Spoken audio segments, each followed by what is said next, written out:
Hi friends, welcome to Thursday Satyameva Jayate.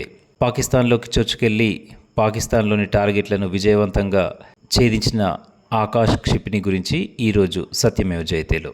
India Pak ఘర్షణ సందర్భంలో పాకిస్తాన్ మరియు చైనా రాడార్లు ఈ క్షిపణిని పట్టుకోలేకపోయాయి.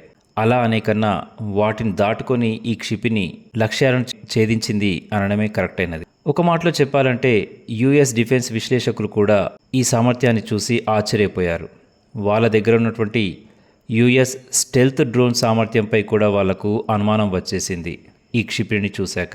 డిఆర్డిఓ మరియు బెల్ ఇద్దరూ కలిసి ఇస్రోతో సమన్వయంతో ఈ దాన్ని తయారు చేశారు.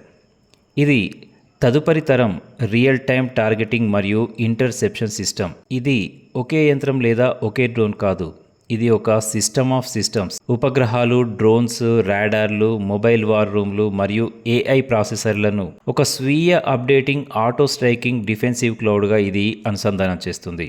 ఇది భారతదేశమే తయారు చేసుకున్నటువంటి నావిక్ సిస్టమ్ ద్వారా ఖచ్చితమైన నావిగేషన్తో లక్ష్యాలను ఛేదిస్తుంది. ఇండియా యొక్క నావిక్ కాన్స్టలేషన్ ఉపయోగం ఆకాష్ను దక్షిణ ఆసియాలోనే జీపీఎస్ కంటే చాలా నమ్మదగిందా చేస్తుంది.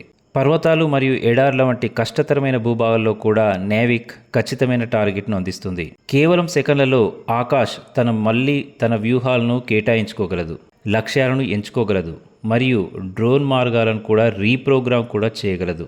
ఈ జీరో హ్యూమన్ డిలే లూప్ మానవ ఆధారిత ఆదేశాలపై నడిచే నాటో లేదా పిఎల్ఏ సిస్టంల కంటే టెక్నాలజీలో చాలా మైళ్ళ ముందు ఉండడాన్ని సూచిస్తుంది. చైనా యొక్క అత్యుత్తమ డ్రోన్లు ఇప్పుడు ఇండియన్ ఆల్గరిథంను ఎదుర్కోవడానికి మళ్ళీ రీకాలిబ్రేట్ చేయబడుతున్నాయి.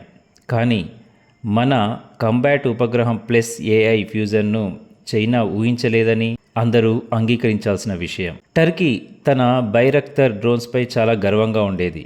ఎప్పుడైతే ఆకాష్ను చూసిందో వెంటనే తను కూడా తన బెంచ్ మార్క్ను సవరించుకుంటోంది. Akash Teer plug and strike deployment. ఇది ఒక laptop size mobile command center నుండి కదిలే జీబులో నుండి కూడా దీన్ని ఆపరేట్ చేయగలం. అందుకే ఇది భూగోళంలోనే ఒక అత్యుత్తమ క్షిపణిగా మారింది. ప్రపంచం మొత్తం ఆశ్చర్యపోయే విధంగా ఆకాష్ను తయారు చేసిన మన శాస్త్రవేత్తలకు ఒక సెల్యూట్. పనిలో పనిగా ఈ మధ్య ఇండియన్స్ క్యూపై ఏఐ ఇండస్ అనే సూపర్ కంప్యూటర్ను కూడా కనుగొన్నారు. దీని ద్వారా అంతరిక్షం, మెడిసిన్, ఆరోగ్యం, వ్యవసాయం లాంటి రంగాల్లో అత్యంత క్లిష్టమైన సమస్యలను కూడా చిటికలో పరిష్కరించుకోవచ్చు. 2026లో కావేరీ, 27లో గంగా, 28లో ఎవరెస్ట్ పేర్లతో నెక్స్ట్ జనరేషన్ కంప్యూటర్లను కూడా తయారు చేయబోతోంది భారత్. ఇలాంటి భారత్ కోసమే కదా మనం కలలుగంది. ఇదండి ఈరోజు సత్యమేవ జయతే.